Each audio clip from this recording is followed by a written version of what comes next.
This is a continuation of the tutorials for bottle one. I'm going to construct a cap. This cap isn't going to function. It's just for visual reasons as a placeholder for the rendering. And then it could possibly be saved out for a 3D print to check the ergonomics. But again, I'm not going to make it functional. It's just going to look like this particular closure. It's a tapered closure.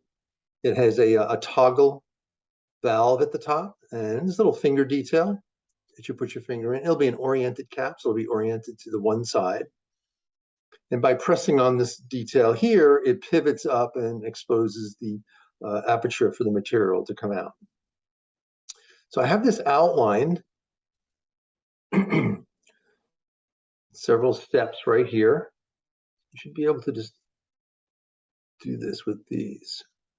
It's a pretty simple shape. So I started with two sources. I have an oval and the circle. The circle at the bottom is the size of the top of the bottle, which is the finish surface.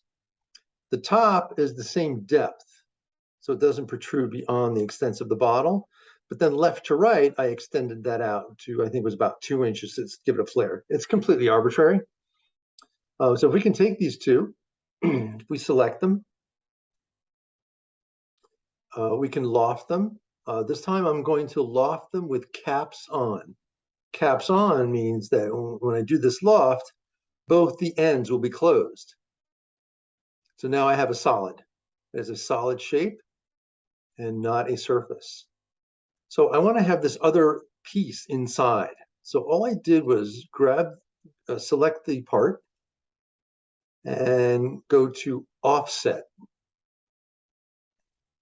And I just picked the distance. I think I have 60 thousandths. I'm going to do that with a copy. So let's go to move. I'm going to make a copy first. Click really quick and it made a copy right in place. And then I'm going to take that and I'm going to offset that. Now it'll offset and go inside so we can't see it. Oops. It went out. I need to go, that's a positive offset. I want to go negative. So I'm going to go negative 0.06. And then it should go in. And it went in. I can't see it. But if I go to line, it's inside.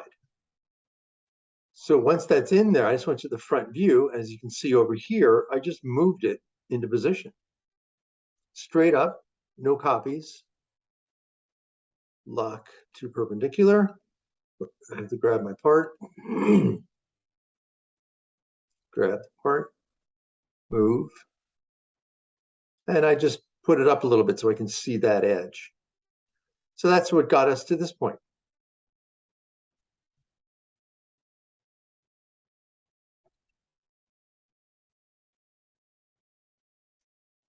So I want to create this angled surface there. So I'm going to trim the outside piece, the larger part.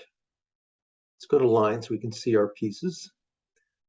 So I'm going to trim split that with line, and I'm going to stitch to keep that solid. So I grab this outside piece, not the inside piece, and I grab this line, and I trim, and that will go all the way across. So that gives us that little detailed edge. So this is for rendering and for 3D print. So we have to build all these details, especially if the rendering, because we're not really drawing a picture, we're going to be photographing this model.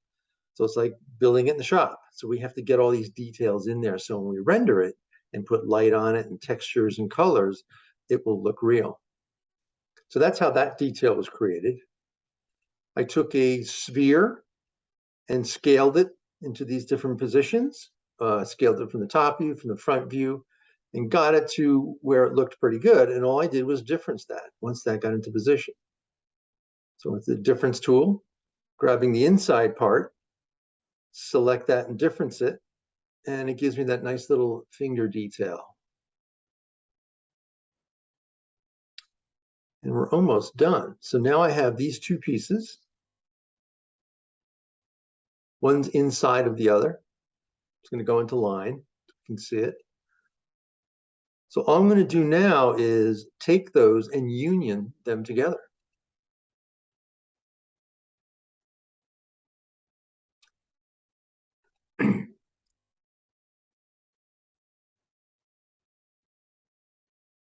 So now we can see it's all one part. But I have these nice little details, these wall thicknesses, so it looks like it would function. We could make it functional, but that would just take a lot more energy, and we don't really need that for rendering at this point. So now it's just the rendering solution. What did I do?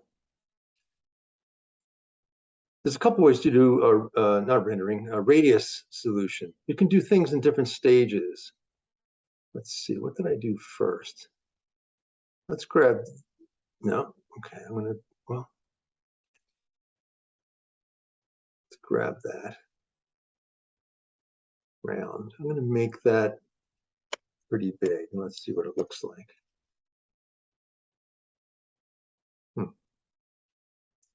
That looks quite nice. It's a nice soft blend for that finger detail.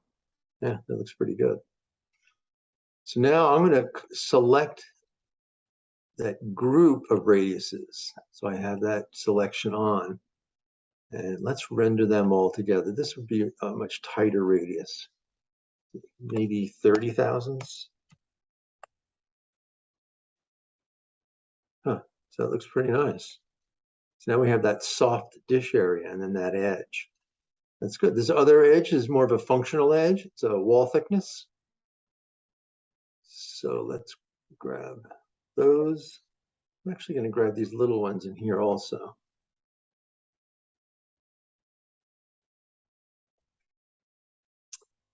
And let's render those all at the same time. I'm going to keep that a pretty tight radius because that's that outside. I'm going to do that 30 thousandths also. Yeah, so that just softens that edge up. And that's it. That's our closure. So this will give it a color and a reflective quality, and we'll put that into position, and they'll be ready for our rendering. And this also, if I make a wall thickness for this on the inside, I could send this out for 3D printing.